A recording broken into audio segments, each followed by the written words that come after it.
सुनिए, देखिए, समझिए सनातन सत्य। जैसी दृष्टि वैसी सृष्टि, दृष्टि विज्ञान। कुदरत, कुदरती रचना एवं कुदरत के कानून से शाश्वत सुख की प्राप्ति। जोधपुर के परम पूज्य महात्मा उपासक प्रोफेसर डॉक्टर सोहन राज तातेड़ के निर्देशन में सनातन सत्य। जैसी दृष्टि वैसी सृष्टि, दृष्टि विज्ञान।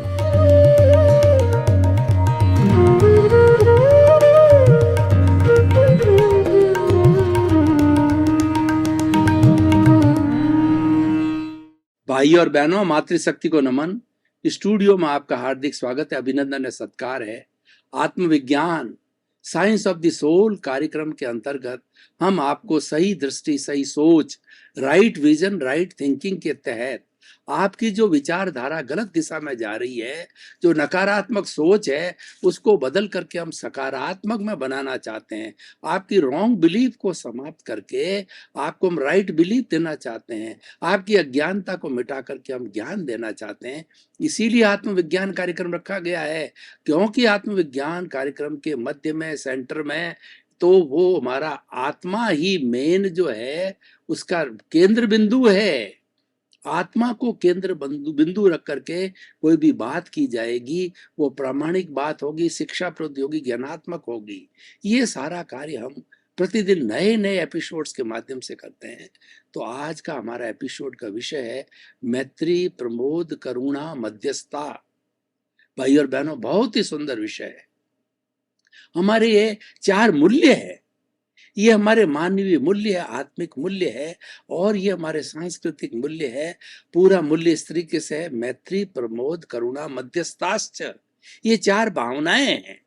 जो व्यक्ति इन 4 भावनाओं को जीवन में अपना लेता है, वह व्यक्ति महान हो जाता है, क्योंकि ये उच्च कोटि के मूल्य है और ये उच्च कोटि की भावना है। ये सर्व कल्याणकारी है। ये वसुधैव कुटुंबकम के रूप के अंदर है और मानव मात्र के लिए हितकारी है, सबका कल्याण करने वाली है।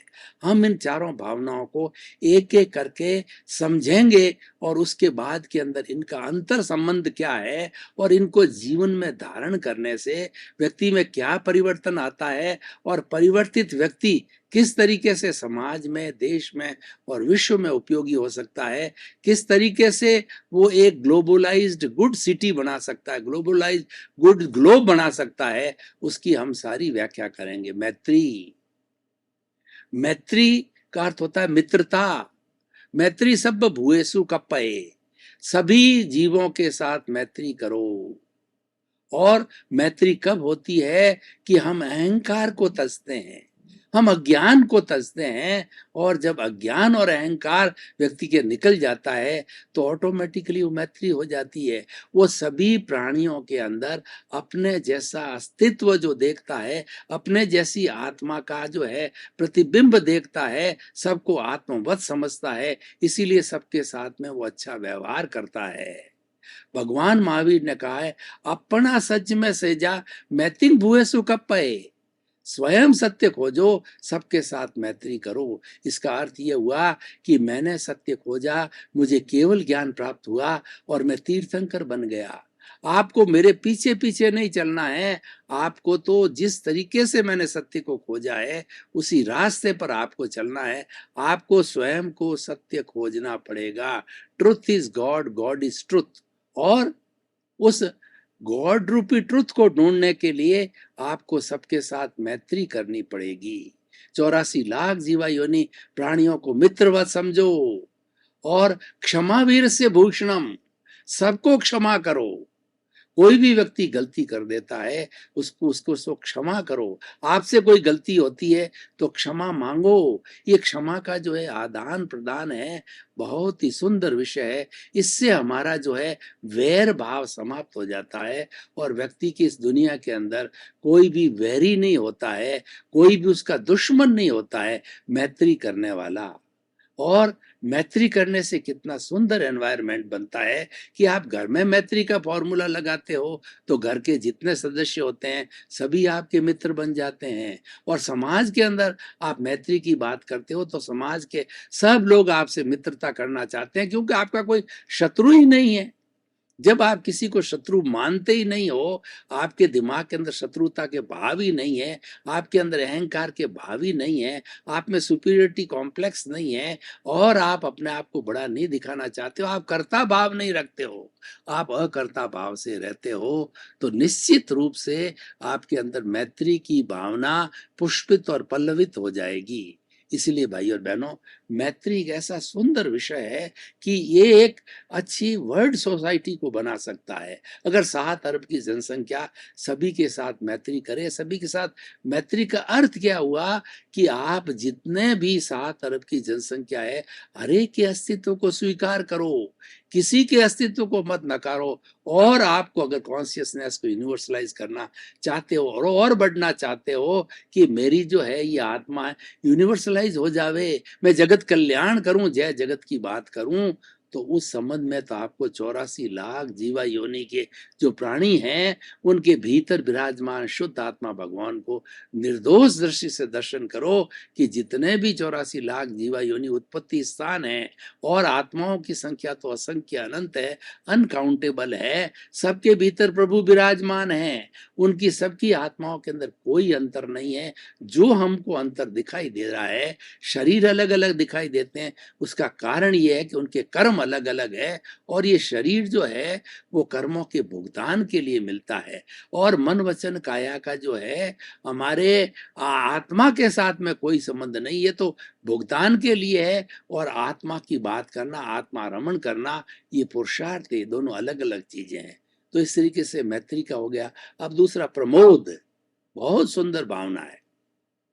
प्राय क्या होता है, किसी व्यक्ति के सामने जब दूसरा प्रोफाइल आता है, दूसरा व्यक्तित्व आता है कि इतने बड़ा अचीवमेंट किया, इस व्यक्ति ने इतनी सोसाइटी की सेवा की, इतना बड़ा परोपकार किया, तब व्यक्ति की जलन चालू होती है। ये मानवीय दुर्बलता है, वो उसको जलन के रूप में लेता है, ईर्ष्या के रूप में लेता है, और कई लोग तो ऐसा होता है कि उसको जो है डाउन करने की कोशिश करते हैं कि किस तरीके से इसकी जो प्रोफाइल है खराब हो जावे, इसकी इमेज खराब हो जावे, और हालांकि किसी के करने से होती नहीं है, लेकिन वो कुप्रयास कर लेते हैं, क्योंकि उनकी मानसिकता यही है, वो नेगेटिव थॉट वाले हैं, वो नकारात्मक सोच वाले हैं, वो उल्टी दिशा के अंदर चलते हैं। बहुत से लोग होते हैं समाज के अंदर जो केवल नकारात्मक बात करते हैं, और उसके विपरीत अगर कोई भी व्यक्ति प्रमोद की भावना कर रहा है कि जो व्यक्ति बढ़ रहा है मेरा भाई है, ये सारा उपलब्धियां मेरी है,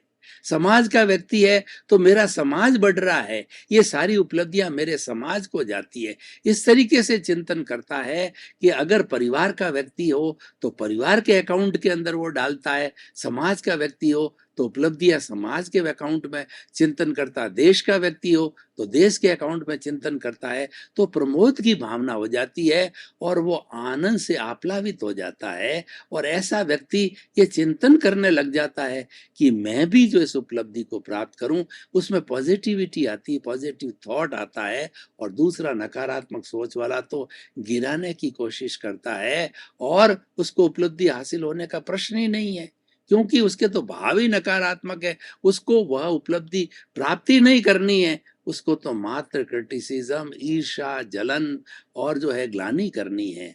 तो भाई और बहनों, प्रमोद भावना से व्यक्ति बढ़ता है, प्रमोद भावना से समाज बढ़ता है, प्रमोद भावना से देश बढ़ता है, और विश्व तरक्की करता है।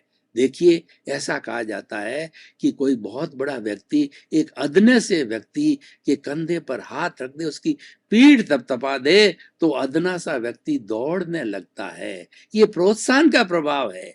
हमारे जो समाज के अंदर बड़े बड़े अवार्ड्स दिए जाते हैं, सम्मान दिए जाते हैं, और कई लोगों का अभिवादन किया जाता है, इसके पीछे सबसे बड़ा कारण ये, इसके रिजल्ट बहुत अच्छे आते हैं कि व्यक्ति प्रोत्साहित होते हैं, और दूसरे लोगों को शिक्षा मिलती है कि अगर मैं भी परोपकार के कार्य करूं, सेवा के कार्य करूं, और जगत कल्याण के कार्य करूं, तो जो है मुझे भी प्रोत्साहन मिलेगा और मेरे जीवन की सार्थकता होगी। इस कारण वह भी उस दिशा में चलता है।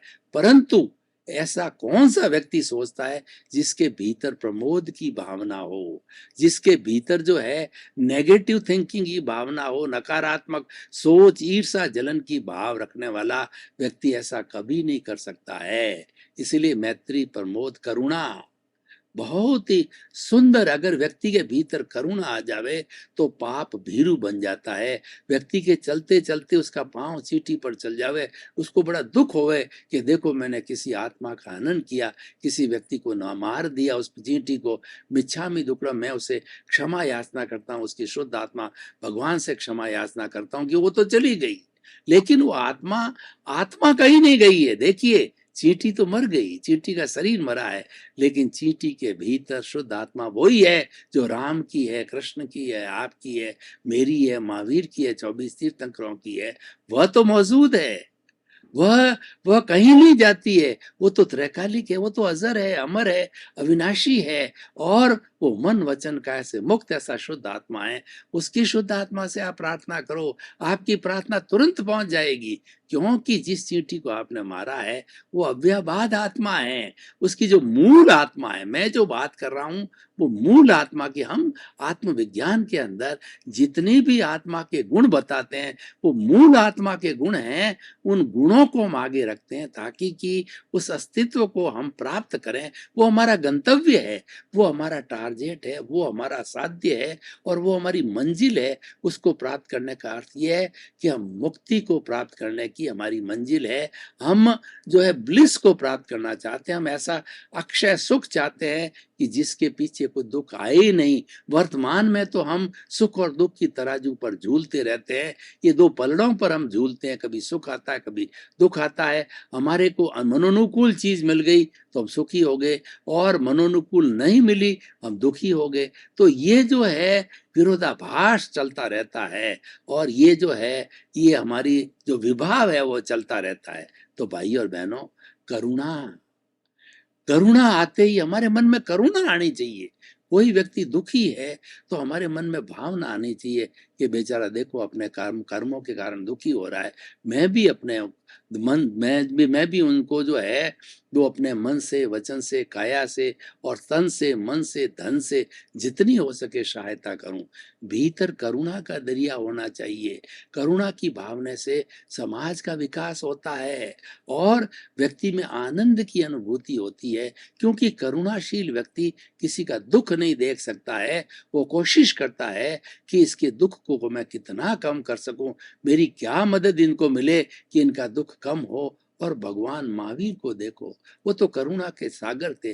24 तीर्थंकरों को देखो, प्रत्येक तीर्थंकर करुणाशील था, और उनका समोसरण जब लगता था तो शेर, बिल्ली, कुत्ता और चूहा सभी एक जगह प्रवचन सुनते थे, क्योंकि उनमें हिंसा की भावना समाप्त हो जाती है। जब भगवान का प्रवचन, ये तिर्यंच जो है ये भी श्रावक होते हैं, ये अपनी भाषा में सुनते हैं, और भगवान की जो दिव्य देशना होती है वो जैसा जैसा सामने जीव होता है और जैसी जैसी उसकी भाषा होती है उसी भाषा में ट्रांसलेशन होकर के वो ज्ञान पहुंच जाता है। ये तीर्थंकरों का अतिशय है। वो बोलते अर्धमागधी में है, लेकिन हर भाषा वाले व्यक्ति को जो है उसका अनुवाद मिल जाता है। ये समोषण की विशेषता है, ये तीर्थंकरों की दिव्य वाणी की विशेषता, ये तीर्थंकरों का अतिशय है। तो भाई और बहनों, मैत्री, प्रमोद और करुणा हर वक्त रखनी चाहिए कि दूसरे के दुख में हमको दुख की महसूस होती है। और भगवान भी यही कहता है, जो दूसरों के आंसू पहुंचता है उसके भगवान आंखों में आंसू आने ही नहीं देते हैं। इसका अर्थ ये हुआ कि आप दूसरे के प्रति करुणा रखो, दूसरे के प्रति मदद की भावना रखो, सहयोग की भावना रखो, तो आपको कभी दुख होगा ही नहीं। क्यों? तो आप तो ऑलरेडी उसमें समाहित हो, आप तो दुख हरने का काम कर रहे हो, तो आपके दुख होने का प्रश्न ही नहीं है। तो मैत्री, प्रमोद, करुणा और मध्यस्थता, देखिए वो बहुत ही सुंदर ये पक्ष है कि मध्यस्थता का मतलब आप न्यूट्रल रहिए, आप स्थित प्रज्ञ रहिए, आप प्रज्ञा चक्षु रहिए, आप अकर्ता भाव के अंदर रहिए। कैसे रह सकते हैं? मान लीजिए आपको किसी ने गाली दी, आपने उस पर कोई प्रतिक्रिया नहीं की तो गाली उसकी वापस लौट जाएगी। किसी ने आपने प्रशंसा किसी ने आपने आपकी प्रशंसा की और आप जो है प्रमोदित नहीं हुए, आप फूले नहीं, तो आप समभाव के अंदर रहे।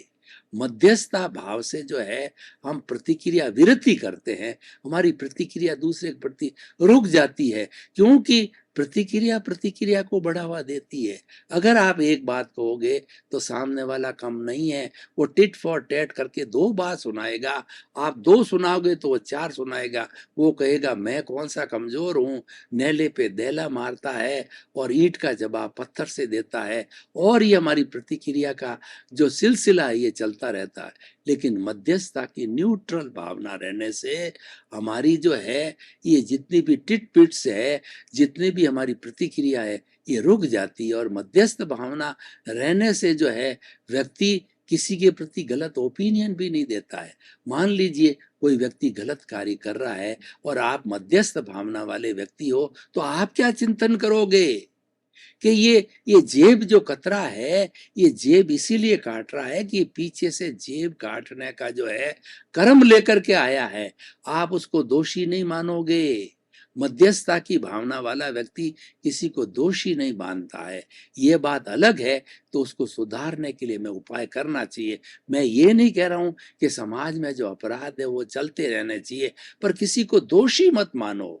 वो क्यों कर रहा है, वो कर्मों के अधीन है, वो लेकर के आया, उसमें उसकी स्वतंत्रता नहीं है, वो उदय के वशीभूत है, वो प्रारब्ध के वशीभूत है। लेकिन फिर भी वो आगे से ये गलती ना करे तो हमारा कर्तव्य बनता है कि उसको हम समझाइश करें, उसका हम हृदय परिवर्तन करें कि भैया जेब काटना, अपराध करना, इसका रिजल्ट आप जानते हो, इसका रिजल्ट होता है कोड़े लगना, इसका रिजल्ट होता है कि आपको पुलिस जेल में डाल देगी, इसका रिजल्ट ये होता है कि समाज में आप बदनाम हो जाओगे और आप जो किसी को मुंह दिखाने लायक नहीं होगे। क्या आप मर मर के जीवन जीना चाहते हो? वो कहेगा नहीं भाई साहब, मेरे से गलती होगी, मैं भविष्य में नहीं करूंगा। तो उसने जो किया दोषी नहीं मानना, लेकिन दोषी व्यक्ति को सुधारने का प्रयत्न अवश्य करना चाहिए। वो पुरुषार्थ है। हमारे कहने का अर्थ ये नहीं है कि जो कुछ भी समाज के अंदर बुराइयां चल रही है आंख मूंद लो, ऐसा नहीं है। हम तो ये कहते हैं बुराई करने वाला दोषी नहीं है, उसको भी निर्दोष मानो, क्योंकि वह जो कर्मों के वशीभूत है वो प्रारब्ध के वशीभूत है और वो कुदरत के कानून के वशीभूत है और वो सनातन सत्य के वशीभूत है कि वो ऐसा ही कर्म लेकर के आया है। एक देखिए जो स्लॉटर हाउस चलाते हैं, ये जो कसाई होते हैं, वो उनका पुश्तैनी कार्य चलता है, ये पीछे से लेके आए हैं, ये उसको भी दोषी मत मानो।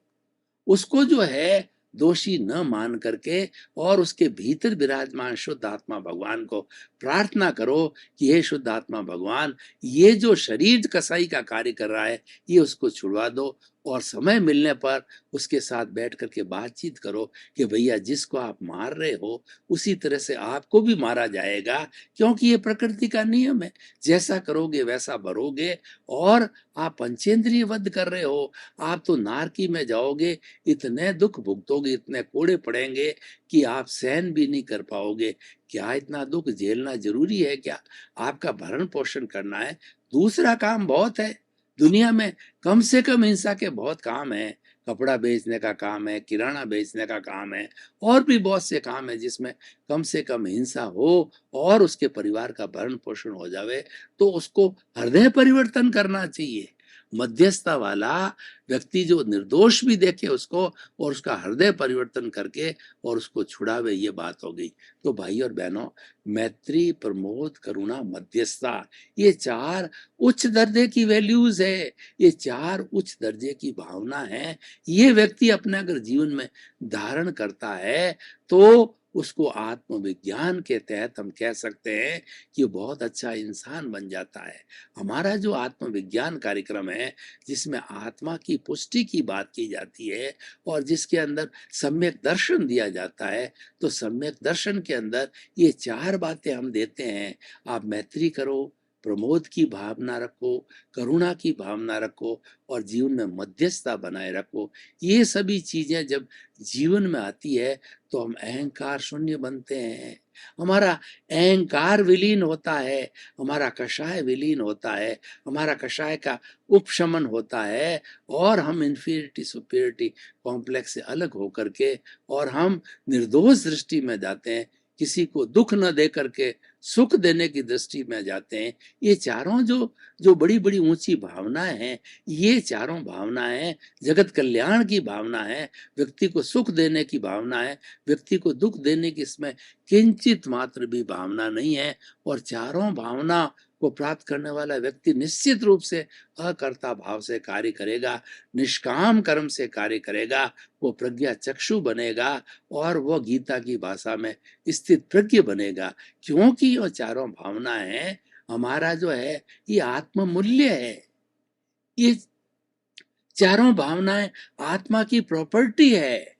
आत्मा भी जब व्यवहार पक्ष में आती है तो चारों भावनाओं को स्वीकार करती है और इन चारों भावनाओं में जीवन की हमारा व्यवहार जगत है, उसकी हर समस्या का समाधान है। ऐसी कोई समस्या जीवन की नहीं है, मनुष्य मात्र की, प्राणी मात्र की, कि इसके अंदर उसका सॉल्यूशन ना हो। सारा सॉल्यूशन इसमें समाहित है। ये इटरनल हमारी वैल्यूज है, ये सार्वभौम सत्य वाली मानूज है, क्योंकि इसमें कुदरत का कानून छिपा हुआ है, इसमें अल्टीमेट ट्रुथ छिपा हुआ है और इसके अंदर इसको जीवन में धारण किया जाता है तो हमको सनातन सत्य मिलता है कि जीवन का रियल ट्रुथ क्या है। क्योंकि जब हम किसी के प्रति मैत्री करेंगे तो निश्चित रूप से वह हम किसी बुरी भावना नहीं करेंगे। तो और दूसरा, प्रमोद की भावना होगी तब हम किसी की निंदा नहीं करेंगे, हर एक की प्रशंसा करेंगे। करुणा की भावना होगी तो हमारे भीतर धर्म का दरिया, हमारे भीतर करुणा का दया का जरिया छलकेगा। और मध्यस्थता की भावना रखेंगे तो हम किसी को दोषी नहीं मानेंगे, अपने दोष देखना चालू करेंगे। तो कुल मिला के ये चारों भावनाएं हैं, विश्व कल्याण की भावना है।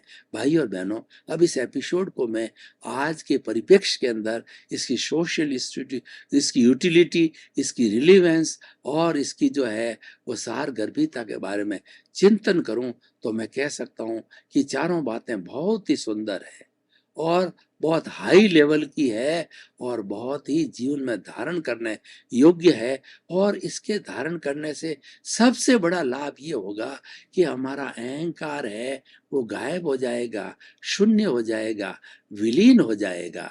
क्योंकि ये अहंकार है वही अज्ञान है और ये अज्ञान का वेल्डिंग ही हमारे शरीर और आत्मा को जोड़े रखा है। तो इस अज्ञान के वेल्डिंग को हम काट देंगे, जो कि मिथ्या दर्शन है, वो मिथ्या ज्ञान है, वो मोहनीय कर्म है। तीनों आत्मा की घात करने वाले ज्ञानावर्णीय, दर्शनावर्णीय और अपने मोहनीय ये कर्म है, इनकी घात हो जाएगी तो हमारा अंतराय टूट जाएगा। चौथा हमारा कर्म है, अंतराय टूटेगा। तो अंतराय टूटते ही जो है वो हम बाहर में गुणस्थान में क्षीण मोह की अवस्था में चले जाएंगे और थोड़े समय के बाद के अंदर हमारी अंतराय जब टूट जाएगी तो पहले केवल दर्शन होगा और 13वें गुणस्थान के अंदर केवल ज्ञान की प्राप्ति करके हम 14वें गुणस्थान में केवल ज्ञान में जितना हमारा आयुष्य बाकी है उस आयुष्य के अंदर जो है हम शुद्ध ज्ञान को प्राप्त करके, क्योंकि हमारा अज्ञान तो चला गया, केवल ज्ञान का अर्थ होता है अज्ञान मुक्त ज्ञान। तो वो तो हमारा ज्ञान चला गया, दुख का कारण निकल गया और वो सबसे बड़ा ज्ञान अहंकार है वो चला गया, वो समाप्त हो गया।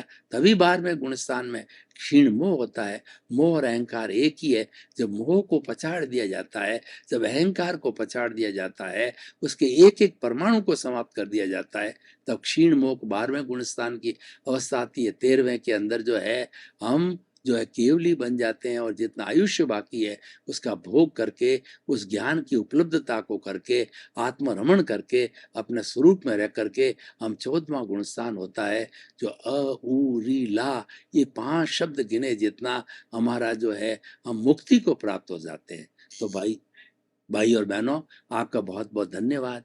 आप हमारा ये आत्मविज्ञान कार्यक्रम बराबर देख रहे हो, हमको फीडबैक मिल रहा है कि आप में बहुत जिज्ञासा है, क्योंकि हमारे पीछे लिखे हुए हमारे कॉन्टैक्ट नंबर, ईमेल, वेबसाइट और मोबाइल ऐप पर आपकी जिज्ञासाएं आती रहती। इससे हमको लगता है कि आप अच्छा इंटरेस्ट ले रहे हो और जिज्ञासा का समाधान करना, इसका अर्थ हुआ कि राजपथ को प्राप्त करना, सम्यक दर्शन को प्राप्त करना। तो हमारे साथ जुड़े रहिए, अपनी जिज्ञासा भेजते रहिए, आपको सही समाधान मिलेगा। आपके प्रति मंगल भावना, शुभकामना।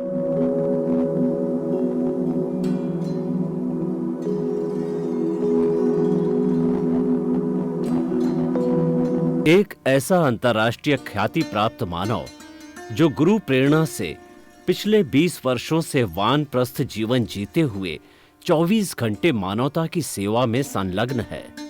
एक ऐसा मानव जो अभी राष्ट्रीय, अंतर्राष्ट्रीय टीवी चैनलों पर 7,500 एपिसोड के माध्यम से सनातन सत्य, आत्मविज्ञान एवं पुनरुत्थान, व्यवहार एवं निश्चय जगत के जीवनोपयोगी विषयों पर हृदय स्पर्शी प्रवचन कर चुका है। उस मानव का नाम है महात्मा उपासक प्रोफेसर डॉक्टर सोहन राज तातेड़। प्रोफेसर तातेड़ द्वारा योग, दर्शन, शिक्षा विषयों पर रचित पीएचडी स्तर के 250 शोध ग्रंथ भारत के 100 प्रतिष्ठित विश्वविद्यालयों में शोधार्थी पढ़ रहे हैं तथा वे सभी शोध ग्रंथ वहां की सेंट्रल लाइब्रेरियों में उपलब्ध हैं। महात्मा सोहन राज ने अभी तक हजारों स्कूलों, कॉलेजों, विश्वविद्यालयों एवं संस्थाओं में सेमिनार, वर्कशॉप, कैंप लगाकर लाखों विद्यार्थियों को योग, दर्शन, शिक्षा का प्रशिक्षण देकर उन्हें सुसंस्कारित किया। डॉक्टर तातेड़ ने भारतीय संस्कृति उत्थान के 4000 से अधिक समसामयिक विषयों पर आर्टिकल लिखकर ऑनलाइन जर्नल, पत्रिकाओं, वेबसाइट्स पर प्रकाशित किया, जिसका उपयोग लाखों पाठक कर रहे हैं। उपासक तातेड़ के 5000 से अधिक आज का सुविचार, आज का शुभ संदेश, आज का मंगल भावना योग आदि चिंतन websites, Twitter, blogger, Facebook, YouTube माध्यमों से लाखों लोग अपना जीवन निर्माण कर रहे हैं। मानवता के मसीहा ऐसे महामानव महात्मा सोहन राज तातेड़ के प्रोफाइल को अभी तक विश्व के 20 लाख दर्शक यूट्यूब पर, 12 लाख गूगल पर एवं लाखों दर्शक फेसबुक, ब्लॉगर, ट्विटर और इंस्टाग्राम पर देख चुके हैं।